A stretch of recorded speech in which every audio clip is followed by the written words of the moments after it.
everybody, so it's Friday, so that means we get another episode of Harley Quinn on DC Universe. Obviously going into this, we knew that the central antagonist for this episode was going to be Mr. Freeze, because the whole point of the last episode was they needed to get Firefly's flamethrower to actually infiltrate his part of the town. Which they do, but they don't get much further than that, at least initially, because of the whole fact that Mr. Freeze comes out, captures them all, and uses them for experiments so they can try and get some type of serum worked out to save his cryogenically frozen wife, Nora. Of course, like with most episodes, there is a B storyline going on. You got Kite Man and Ivy. They're now recently engaged, which is kind of cool.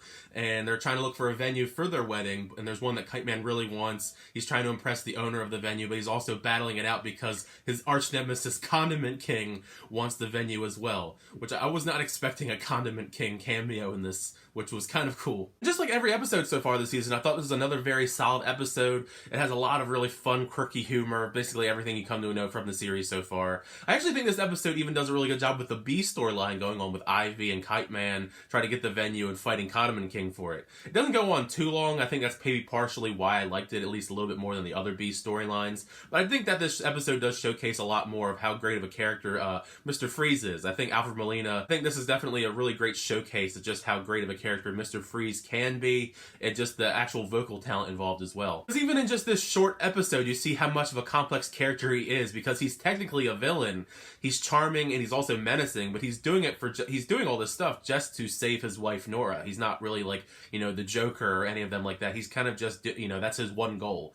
And I think it's really portrayed very well over, of course, this whole episode, where by the end of it, you're actually feeling for him a little bit, which was kind of, you know, to be expected, because that is kind of like the arc of Mr. Freeze. But I really like the way it was done in this episode. I also just like his introduction to the episode because of the whole line that King Shark, you see it in the trailer where the doors open up and it's bright light and King Shark's like, oh my god, it's Beyonce. And then Clayface actually, he says it's Lady Gaga. So I thought that was a fun little throw-in joke there. Speaking of King Shark though, I'm really happy that both him and Dr. Psycho are main parts of the storyline this time around, because the last couple episodes they've kind of been relegated to the B storyline, and I really feel like they should be elevated up to the main storyline because they have a lot of really great fun banter. Dr. Psycho has a really great back and forth stuff with Harley in this, especially when they're both all frozen at the dinner table. Because by the way, that scene reminded me a lot of the dinner scene in Texas Chainsaw Massacre, except for in Harley Quinn, they're all frozen to the dinner table, and Mr. Freeze is kind of like the creepy, I guess, leader of the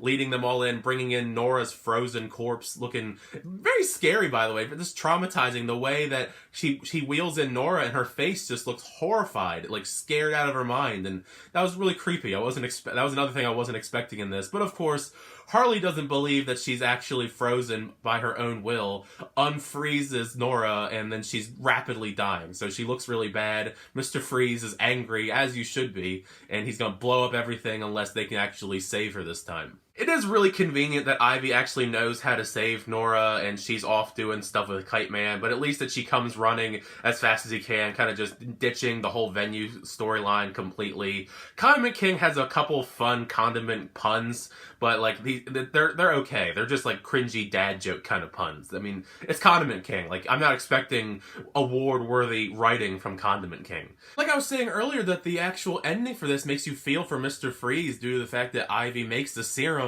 that can actually cure Nora, but the way that they have to do about it, she injects the serum into Mr. Freeze so he's able to make a blood transfusion because Nora has a really rare blood type.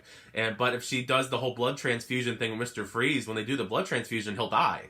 So it's either his life or hers, and of course Mr. Freeze makes that ultimate sacrifice, and he does it, and he dies. He saves Nora, but he dies in the process, and it really kind of hits you in the heartstrings. And Harley even feels a little bit bad about it because she wishes she has that kind of relationship with anybody. Because you know that Joker wouldn't do something like that. Ivy would, but definitely not Joker. But yeah, I mean, that's the sad kind of way to the end of the episode. But in a way, Mr. Freeze is now gone from the series, both him and Penguin, so we're running low on villains. I mean, Riddler's still alive, you still got Two-Face, and Joker's running around kind of human somewhere. We'll see him eventually. Well, I mean, maybe even next episode, because the next episode is Batman. Batman's back. Apparently, Batman is back, and we'll see what kind of entails when it comes to progressing the storyline in next episode with Batman returning. But yeah, another really great episode of the show. I really just enjoy this show so much. It's definitely helping me get by during the quarantine where there's less and less stuff to actually watch and enjoy. But yeah, those are just my thoughts on this episode of Harley Quinn. Make sure you check it out on DC Universe. It's out now. If you have, make sure to leave a comment section down below. What did you think of this episode? Did you like it? Did you not like it? And also, what do you think going forward? You think that Kite Man's gonna last with Ivy? You think Batman's gonna have a major role? When do you think we're gonna see Joker again? Catwoman again?